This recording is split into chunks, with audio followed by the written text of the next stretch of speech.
the whole squat every day thing, where did it come from? Where did you start doing this from? Why? That's just like, so there wasn't like a squat every day thing. Like no one had a squat every day program till someone started selling it. But like when I went to my first coach, when I met my first coach, it was like, we just, every day we train, we squat.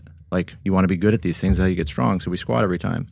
And it started off kind of easy where it was like, we would start off like, we train, I'd meet him once a day, we'd train, we'd start, snatch, clean and jerk, do those work, and then squat. And then with me, he just kind of went down this road because like I had the time and he had been retired. So he was living in Montana and it was just me. I just drive out there, an hour both ways, uphill in blizzards, right? And I would hit, let's do a single. I'd work up to a single. And then the next day he'd be like, let's do 2 sessions. So I'd squat, at the end of that and then the end of the second session. And then eventually just kind of built and built and built. And we had always seen like sample programs from Bulgaria. And like, you'd see like a week of training in a magazine. And it's like, snatch, clean and jerk, squat in the morning and then snatch, clean and jerk, squat in the evening. And so that was just like, you just squat every day. Like it wasn't even a thought, like, can you squat every day? Like, is someone going to give me permission to do this? You just start doing it. But he went nuts and I did too. Like we would squat first, then snatch, clean, jerk, squat again. So we started doing 4 squats a day. And then there'd be days where like, hey, in between the snatch and clean jerk, let's squat also. So it'd be like 6 squats in a day. And these workouts were like 6 reps.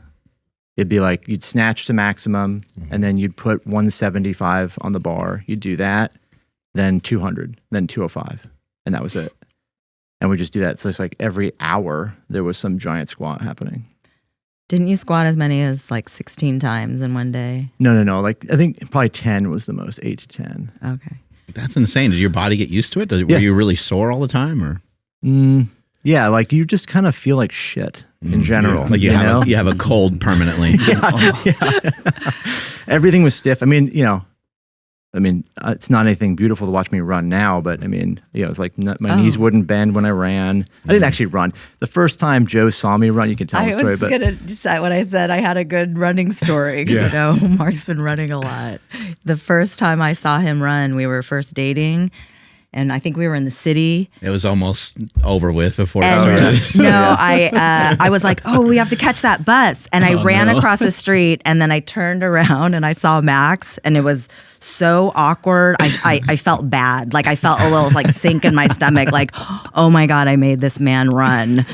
It was incredibly awkward. Yeah. Yeah. Weightlifters, like when you train like that, your body just starts to adapt to doing that thing, right? And that thing isn't necessarily like, you're not like necessarily progressively developing tons of strength. You're like just surviving. Oh shit, like today is the day you got to like, you're going to put this weight on your back and bend your knees. So like, the adaptations you make are like, make your hips tighter and knees Turn tighter. everything into cement. Yeah. And it's just like, there you go, you're surviving, right? And so it was just like, I probably ran, like my hips went in circles, my feet and knees didn't move much. Kind of like wobbling down the street. Yeah. It's kind of hard when you can only put one foot in front of the other, but not the other side, right? From doing cleans, right? Yeah. Oh, the split jerk? Yeah, split jerk, yeah. There's a Bulgarian coach I heard you talking about once. I don't know how to say his name. Started with an A. Abajev. And you were mentioning how he would want his athletes just to sit and rest all day long post-training, like almost in a comatose state, right? Yeah. Well, his whole system was like, you do, like it was, if you look at like the principles of training, right? The 2 most important principles are specificity and overload, right? You have to do the things you want to be good at in the sport. And then you have to make, training progressively harder to actually make adaptations that are directed at what you want. And his whole thing was like, what can we delete from the program? And so it was like everything extraneous to just maximum intensity snatch, clean and jerk, and front squat should not be done. So his whole thing, his ideal circumstance was that you wake up, you eat, you do 30 minutes of squatting, which is, you might work up to maximum. Then you lay in a chair with your eyes closed, not asleep, but just like get your heart rate as low as possible and just rest for 15 minutes. wake up from that, get up from that, and do snatch to maximum. The same thing. So your whole day, in his ideal world, your whole day would just be like mostly like almost comatose and maximum intensity, right?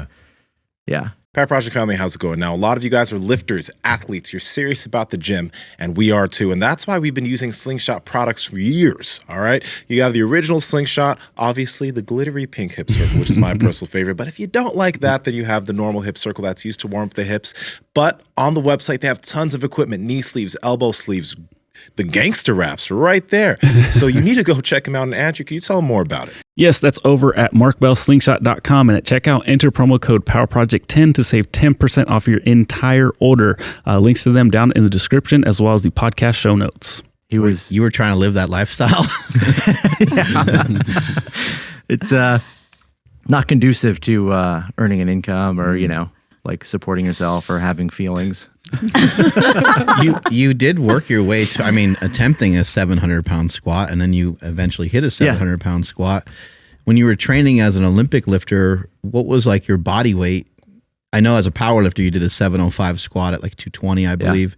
But what was like your training weight normally, and what kind of weights were you able to hit in training? As a weightlifter, so as you can imagine, right? You're all thinking, listening to this now, like, what's wrong with that training method? That's great, you got strong, but it worked for my legs and knees and hips and back. Never had problems. Never had a soft tissue injury in any of that doing maximum squatting.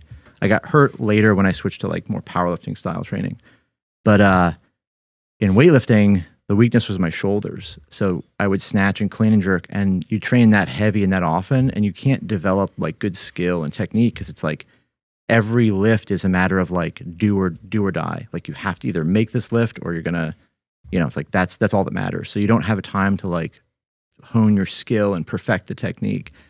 And so my shoulders got destroyed.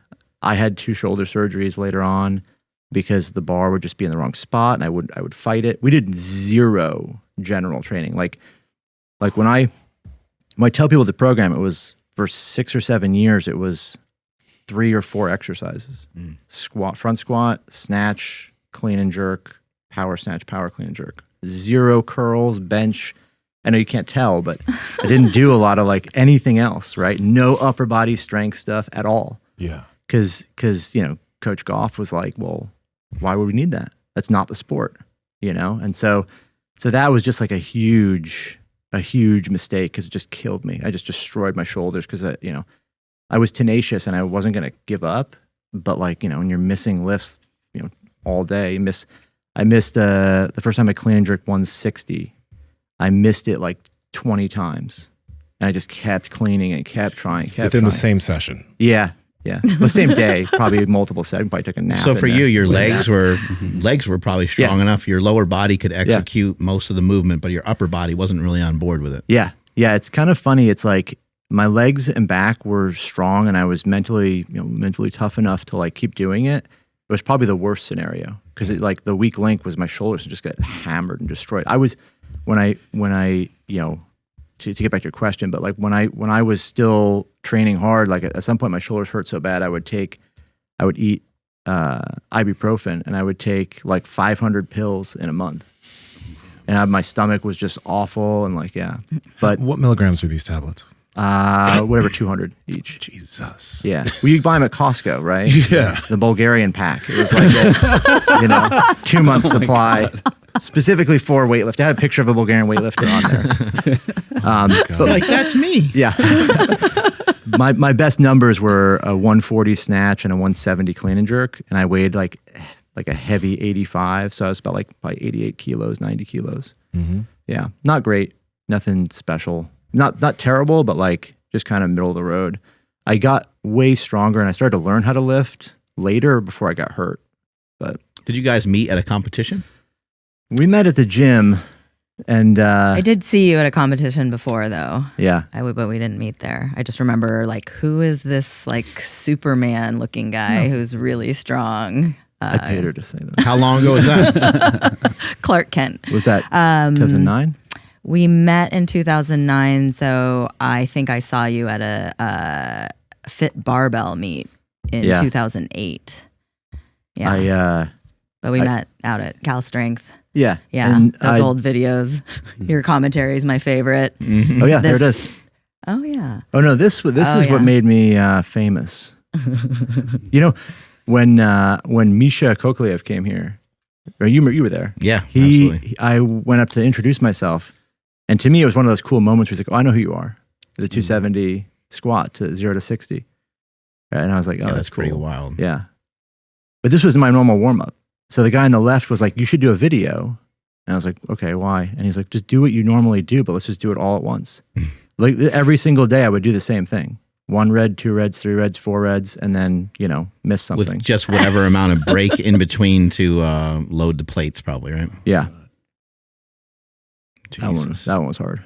Peeps, we love bringing you all this fitness information, and we also want to help bring that information to more people. So if you could help us out, hit that red subscribe button and then hit the notification bell, and we'll continue to bring you the heat. And I won't whisper in your ear.